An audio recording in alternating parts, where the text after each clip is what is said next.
Hello everybody. So I'm gonna do a really short video here.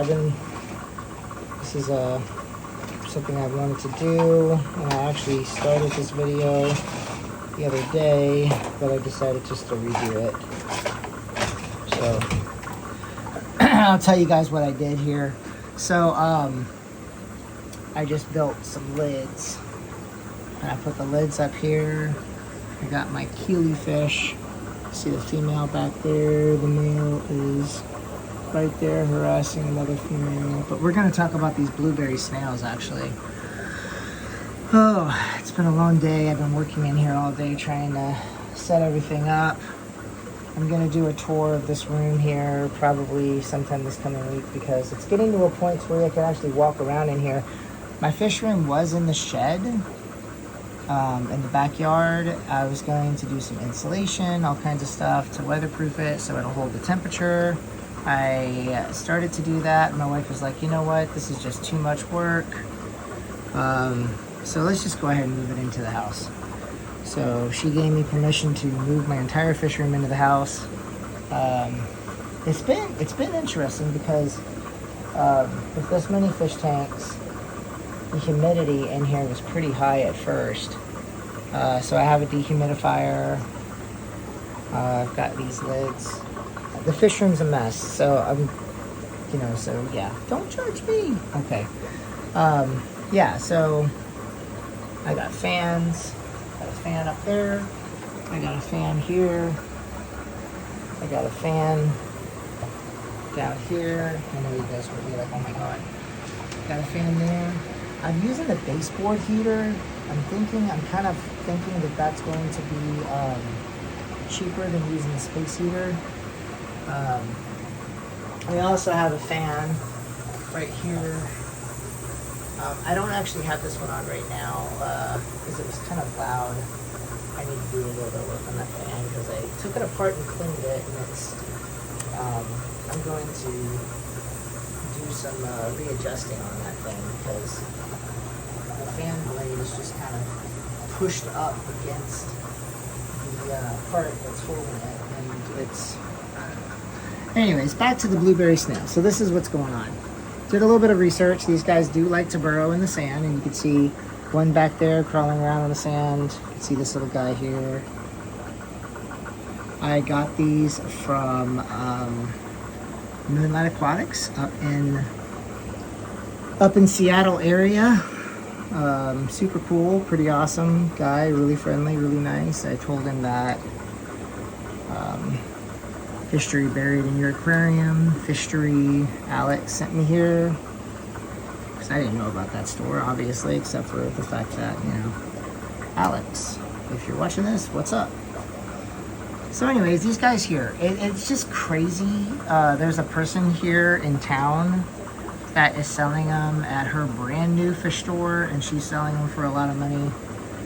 I don't know. So I'm gonna go ahead and breed these guys, and I'm gonna bring them into my club. I'm going to bring them into my fish store that I sell to, which is out in Beaverton. I haven't talked to the guy in a while because I've moved my fish room twice now in the last couple months. Shed, and then in here, from my old house to the shed, and then here. So it's been crazy. But check it out. Okay, so we got this guy right here. That's 1, 2. I've got 4. There's another one way back there. Looks like there's one way back there. They were all cruising around right here a moment ago. And then he gave me a bunch of babies. So I got a baby here. I saw some other babies in here too. Now, what I read, I found a really cool article online, article from Germany about blueberry snails. And they're filter feeders.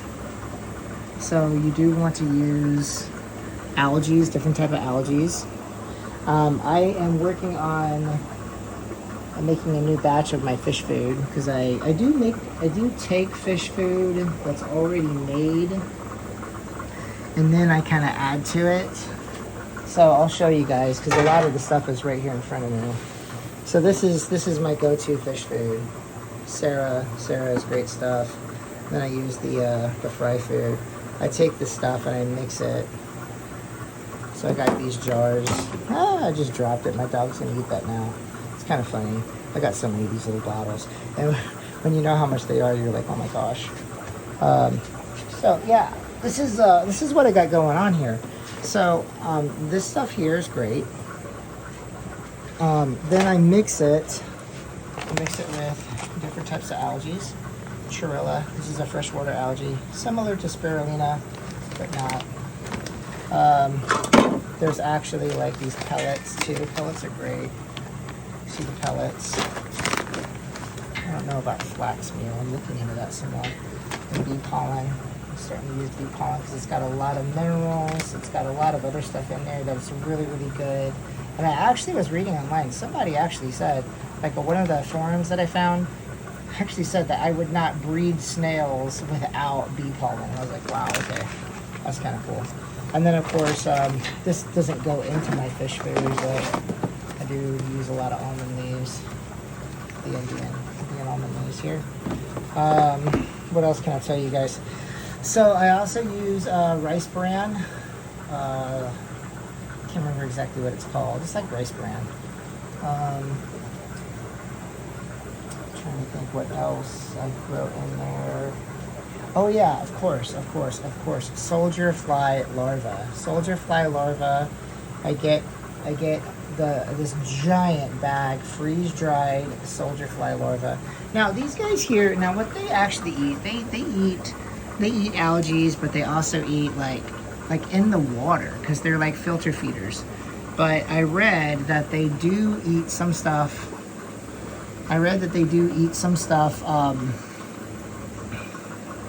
So like if you put algae in there, like the spirulina, stuff like that, they will graze on that as well. And I also read that they do eat mome. They eat mome, which I really wish that I could just grab a bunch of this stuff and give them because this is great. Look at that, it's so cool. It's like right there. He's like, what's up everybody? This is my, I think it's Aphyosemian gold form. But yeah, it's got 2 females in this guy here. But yeah, so these guys are filter feeders. I've only had them for a couple days, guys, so I'm just keeping my fingers crossed because I did sterilize this tank. I cleaned it really super good because I did not want any parasites that were going to kill these guys. Like planaria, because I do have planaria. I do have planaria in my tanks. So this is a little crazy, but I did what you're not supposed to do. I sterilized everything. So this is brand new sand. So these guys have been in the tank since Monday, and today is Friday. Yeah, today's Friday. So they've been in the tank for almost a week. A couple more days, it'd be a week. So Moonlight Aquatics, I got the snails. I also went to Aquarium Zen in Seattle. It's really known for their aquatic plants. I got some swordtails. I got these, where are they? They're way back there. They're hiding. They don't want to be seen. So, I don't know. I got some swordtails, but we're not going to talk about the swordtails right now. But yeah, so at Aquarium Zen, yeah, I got the moss. See the moss that's on the sponge back there? I got a little ball of moss. So that had bacteria on it, right? The moss had bacteria on it. I cleaned everything that went in this tank except for the moss and obviously the snails. So that sponge, I boiled it in water. I got the water boiling and then I put the sponge in it and let it cool. The stick, I baked in the oven at 400 degrees for about an hour, wrapped in tinfoil so it wouldn't burn. The sand was just in a bag. It was just brand new sand. I just rinsed it and made sure there's no dust. The reason the aquarium is kind of like this weird color is because I do have green water. I just took all my green water out, but there's my green water filter down there. The light stays on 24 hours a day, 7 days a week. And to show you guys what fertilizers I have here, I just have this is the fertilizer that I could get, right? So that's the fertilizer I use to brew the green water. I live in Portland, Oregon, so we got this stuff here from the Wet Spot. I do also have a lot. I've done a lot of stuff with saltwater. So if you guys know anything about saltwater algae, saltwater algae, this is the stuff you want to use for saltwater algae. So I have this stuff here, so it's also fertilizer. I do have aquarium co-op. This is in my auto doser. I'm still working on setting up my fish room, so I do not have the auto doser on yet. Actually, it is on. Yeah, oh well, that's cool, whatever. I mean, it's a mess. Don't look at it, don't look at it. Close your eyes. Okay. But yeah, going back to this, I don't know. I'm not gonna say that this is a perfect setup yet because it's only been a couple days, but I did read that they do burrow in the sand. So the sand is pool filter sand. I can't remember the brand. I got it from Ace Hardware. It is the same pool filter sand that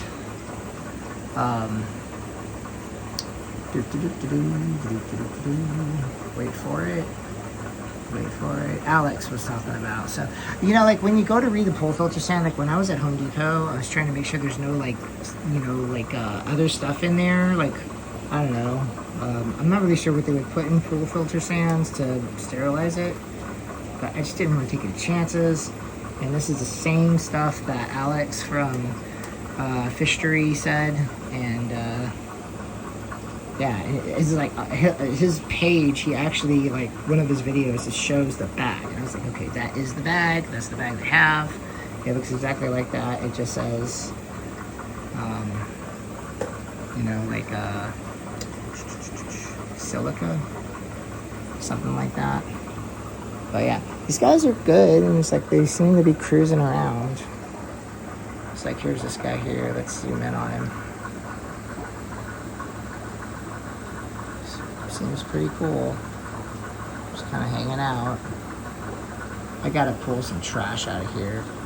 Like when I was making these lids, this little whole thing here fell. So this guy is just freaking out. Look at this guy. Where'd he go? There he is. So pretty. So Australian. He's like, hey, what's up, chick? Hey, look at me. I'm sexy. Look at me. Hey, look at me. Look at me. Come on, baby. You guys ever, you know, Primus, you know, hey, baby, you want to lay down by me? Hey, baby, you want to lay down by my side? Hey, baby, you want to lay down by me? Hey, baby! Hey, baby! Okay, that's Tommy the cat, if you're familiar with Primus. Old school classic. Yeah, so would this be Tommy the fish? Tommy the fish. He had many stories to tell. But it was a rare occasion such as this that you do so. Oh, cool, check it out. You can see the stripes on them. Got little antennas. Oh, that's nice, look at that. Pretty. Yeah. So, yeah, these guys have only been in there for a short time. I haven't even gotten the auto feeders completely set up. So, see that little weird ball thing there? That's my top off system. So the water will continue to stay at a certain level. I'm gonna fill this tank up with that seaweed. Not seaweed. That's not seaweed. This is fresh water. And you don't say seaweed in saltwater tanks either. It's like saying dirt. If you're in a geology class and you say dirt, the professor's gonna hit you. It's not dirt, it's soil.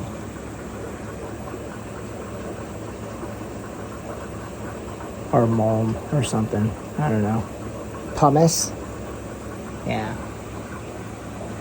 Talked about hummus, and it's like, that's what you eat.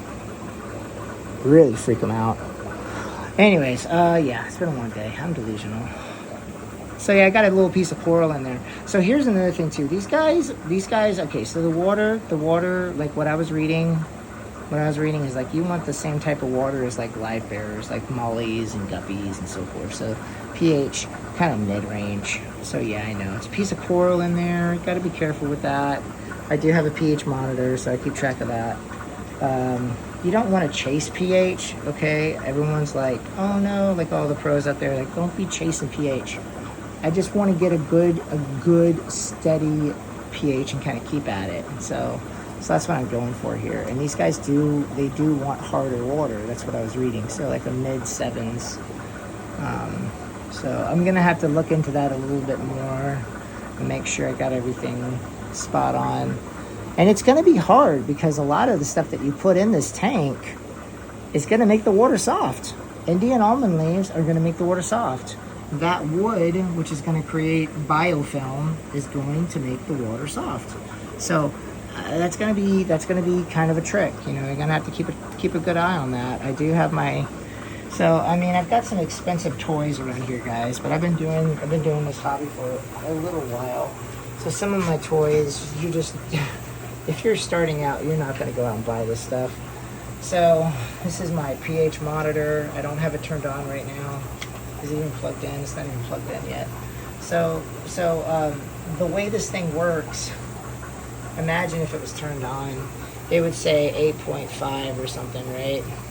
You have it set, I have it set at 5.5 right now. So let's say that I wanted it, okay, so let's say 7.5. I want it to stay at 7.5, okay? So this is my doser for my fertilizer. Oops. I got it on some Velcro here. So so this is not the doser for the pH. This is the fertilizer doser. So Akamar. Go see the brand. If you guys want to get a doser, this is a great doser. I think they're like $80. It's a really good doser. So it's hooked up to that. I just drilled a little hole. Yeah. Okay. Now back to the pH. This is the pH monitor. So this is my probe. It always has to stay in the water. And this is the doser. So this line goes into this 5-gallon bucket, and the 5-gallon bucket is disgusting. It's very dirty. Just brought it in. So that's got kalkwasser in it. It's got kalkwasser in it, which is a high pH. So if you were to check the pH of that, it's probably like more than a 10 or something. So it sucks it has a little, so this thing goes down in there. It sucks the water up just like a pump, a dosing pump would. I do have a little tiny pump down in there that's keeping the water moving around so it's not settling. You do not want to stir kalkwasser up too much and get air mixed in. I don't know why. That's just what I've heard. So I know this is dirty. Everything in here is dirty, but just pretend like it's not dirty. So the stuff gets pumped up. It goes into this thing here. Comes out this thing here. This is not in the tank right now for obvious reasons. I don't want shit all over the place. I don't want to like explode this thing here. If I were to put the pH stuff in there, it's just gonna blow it up. If it, I don't know, if it was just siphoning it in or something. But yeah, that's what it's for. It keeps your pH at a certain level. And if you've got a saltwater tank, you want your pH to be around, gosh, I think 8.5, I think is what I always kept my pH at for my saltwater tank because of my corals. I can't remember, I have to look. I haven't messed with my saltwater tank in a while, so. But yeah, so going back to this, so let's say that I want to keep this pH around 7.4 or 7.3 or 7.5, something like that. I also want to be realistic too, because taking the snails into the store and selling them to the store, if you're taking these snails home, I mean, that's normal. That's a normal pH for most people. So I guess it's really not that hard. It's just for me to be breeding them, I have to be consistent. Okay, what else can I tell you guys about this thing? Besides the trash I need to pull out of it. I don't know what's gonna happen to this moss back there. I hope it grows. I'm messing off my lights, get my lights all settled better. Yeah, I don't know. I'm not gonna show you guys anything else because everything is such a mess in here. You guys have probably seen more than enough already just by me swinging the phone around. Alright. Water temperature actually is pretty darn hot. It really is. It's supposed to be like a upper 70s. You know, you want to keep it right around, I'd say right below 80 degrees. So 77, as you can see, I have it at 77 right now. So, I don't know. I think that's good enough. That was 20 minutes. Holy crap. Can't believe I talked for 20 minutes. I just threw my scud tank back together. So I got the lid on here. This tank is full of scuds. Let me see if I can find some for you guys. I think there's a black one right there. I think that's a black one. Yeah, check it out. It's a black one. That's cool. I got some black ones in some of my other tanks, and they just kind of got all over the place. So, I found a really cool trick to get your black worms out of your fish tank.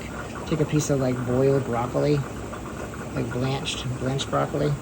Throw it in your tank. All the black worms will just like swarm the broccoli, and they'll just be in the broccoli. You can just pull the broccoli out. You got all your black worms. So I'll do that because I want to get the black worms out of here, so I can culture them in a different system. But yeah, this tank is full of scuds. They're probably all in this. See if I can find some up here. It's one of my favorite things is just like looking really close. It's like, yeah, baby fish are cool, but you know what I really like? I like the bugs. I love the bugs. It's so fascinating finding something that's just so tiny. It's just like right in front of you. You never even noticed it. I love it.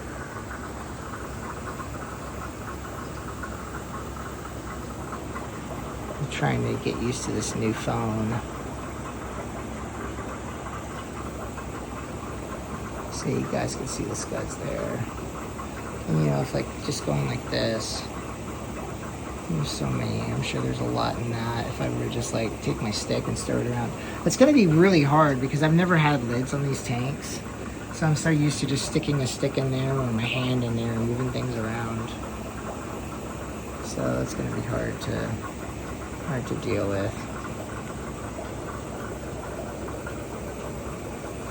Yeah, let's check out the stick. This stick has got stuff on it. What is this? Is this scuds just chilling? Just chilling out on this. Let's see. Ooh, that's kind of cool. Oh yeah, check it out. That's awesome. Okay.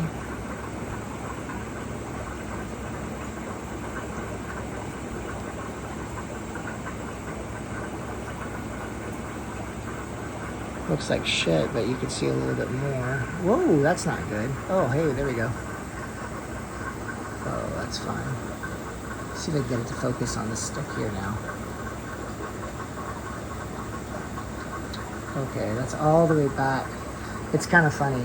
This is a scud tank, and I have a matin filter on it. Because it's a 10-gallon tank, and I had a matin filter for the 10-gallon tank. So I was like, well, I'm not using it for anything else. I might as well throw it on this tank. But it'll be cool because like matin filters are really good for shrimp tanks. And that's basically what these guys are. These guys are like little shrimp. So I just got to figure out a way to collect a whole bunch of scuds at once. Because I know using a turkey baster I can go in and grab a bunch, but I'm talking like I want to be able to just suck up a whole bunch at once. I know like if I I bet if I put like a piece of cucumber, maybe I could suck a bunch of them up that way. There's like I said, the broccoli trick with the black worms.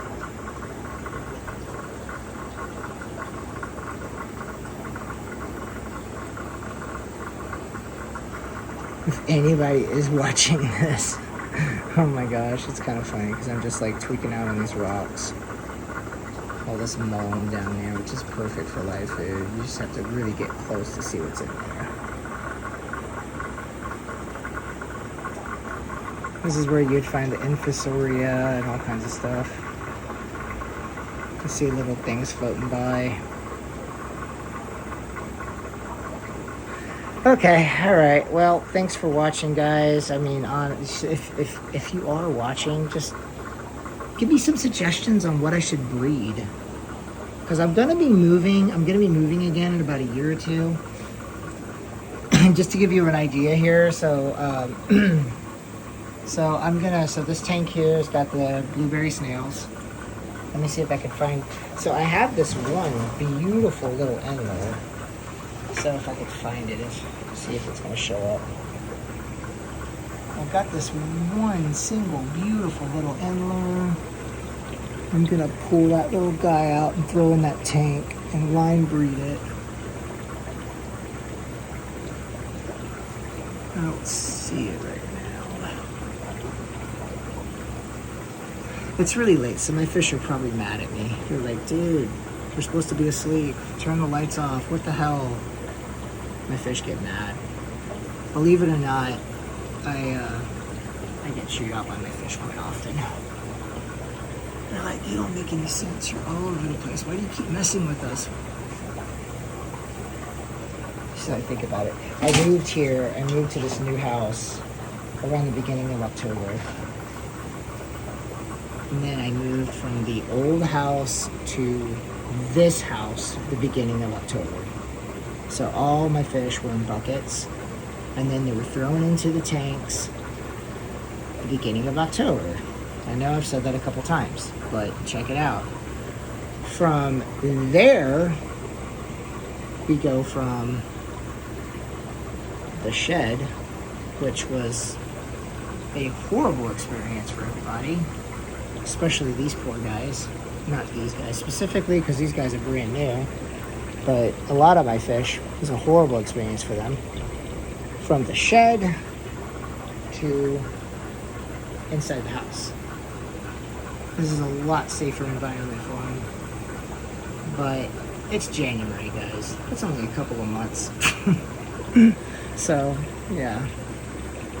These guys could get out of the tank, I would be in a lot of trouble. And they'd be like, we're gonna bite you. We're gonna shit in your mouth. Yeah, the guy's way back there. The fish that I want to line breed. Anyways, because I'm taking this one single fish, and I'm gonna take a couple of these guys. So this is the Japanese blues. These are the Japanese blues. I'm gonna take the females. So this one endler, let's just say it looks kind of like a black bar endler, but it's not a black bar. The colors are actually like red and yellow and blue. It's really pretty. You guys will see a video of them later. So I'm gonna take that little endler. It's a baby endler, not very old. And then I'm gonna take some of the females, like three females, that I'm gonna throw in this tank. There's no other fish in this tank, so it's perfect. So take that. This is pretty solid line. I haven't seen any mixed in here. Although what's up with you? I just said I don't see any mixed in there. That's so tiny though. We'll just wait. We'll see what happens. But yeah, so these guys all look pretty solid. I say that, but now I'm like, I don't know. Okay, I'm not gonna freak out. But yeah, so the Japanese blues. So three females throw in this tank. And for the first 2 or 3 months, I'm just gonna take all the babies out because I wanna make sure, like, you know, so if I have a three Japanese blues, if I have 3 female Japanese blues, they're probably gonna be pregnant. So I'm probably gonna have babies. And I don't want Japanese blues breeding in here. I want that crazy looking endler that I have. So line breed that one single one with the Japanese blue females. But I just gotta make sure that there's no other sperm in the fish, in the live bear fish. So that's my goal. That's my plan. We'll see what happens, and then I'll just let it go crazy. I'll just let it go crazy and see, like, you know, maybe in a year, see if I have close to like a solid line. So I don't know. just to see, just being curious. But I do have some other tanks. I probably have 1 or 2 tanks. I got all of these down here, but I'm not going to mess with these tanks. I'm not going to mess with those. I got these 30 tals, or 230 tals. This is going to be my Daphne tank. I'm going to do Daphne in that one. My saltwater tank over here, behind in the back. I do have a saltwater tank way over there. I'm going to breed peppermint shrimp. So saltwater peppermint shrimp. I believe they're going to be super easy to breed. I don't think they're going to be hard. So I'm going to do that. That's going to be interesting. Okay, enough of this chaos. I still got a lot of cleaning to do in here, but I'm feeling a lot more. You guys, I've been doing this while I was working. So while I'm working, that's what I've been doing. So my actual job as a therapist, get a couple of hours, an hour here, an hour there, to do some work in this. So, but I am excited about this to see how this goes. I do a lot of research, going to keep a very close eye on these guys because I really want to get this line. I want to get these guys going so I can sell them. I'm not going to sell them for $44 a piece. I'm going to sell them for, you know, like $11 is what I'm going to ask the store to sell them for because that's what they sell them for in Seattle. I think it's crazy to sell them for that much for $44. So I just think that fish is so beautiful. I do want to get more keely fish. I definitely want to get more keely fish. Now that I got lids on my tanks, I mean, look at these lids. Look at that. That's solid. I got this thing right here. The fish that are going to be going in here aren't going to be big time jumpers, but I mean, this is going, this is pretty good solid all the way back. Plus I got my live food cultures up here, live food culture up here. So kind of like holding it down so you guys won't jump out. It's kind of cool with the white on the tips of the tails. I haven't seen one like that, but it's probably common for them. I don't know. Alright. Yeah, I think I've said enough about this stuff. We'll just kind of keep an eye on this and see how this is going. But yeah, the reason I got that coral in there is because I know that the wood is going to drop the pH a little bit. I'm sure the almond olive leaf thing will drop it a little bit too. And I'm gonna keep that stuff in there. I'm gonna keep throwing stuff in there like that to keep the water having algae growing in it, so these guys will have stuff to constantly filter feed on. Alright, I'm gonna go to bed now. You guys have a great night. Thanks for watching. I say have a great night. I don't know what time you guys are watching this, if anyone is watching it. Eventually, I'm sure someone will. But yeah. Oh shit. Okay. Alright, good night guys. Thanks for watching.